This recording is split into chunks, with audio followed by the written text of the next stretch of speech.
Using the Apollo Pinky, pero maganda siya sa lips kasi napansin niyo nung una ko nga, kaya ako naglagay nun kasi nagsugat yung lips ko and super dry na yan sa mga gilid niyan, tapos sobrang may sugat dito. Pero sa 3 days na yon, look niya naman yung nagawa niya, sobrang maganda siya sa lips. Tingnan natin sa ika-5th day ko kung ano talaga yung result. Pero ngayon pa lang, diba, ang ganda na ng effect.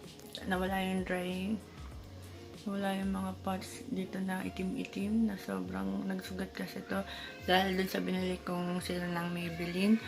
Siguro merong something content doon na allergy ako or hindi ako hiyang. So, ayun.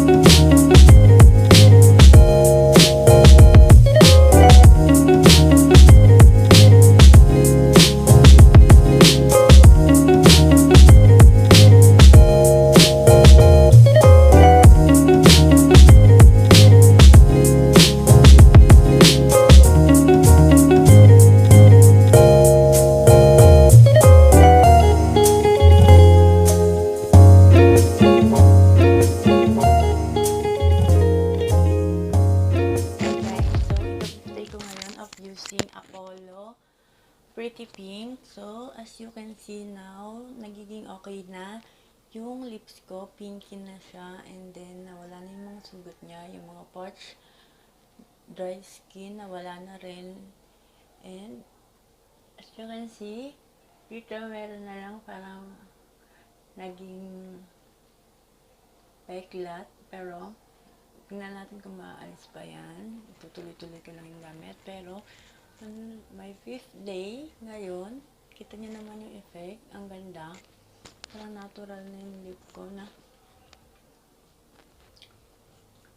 wala na magaspang, hindi na maano sa pakiramdam kaysa nung first day ko na super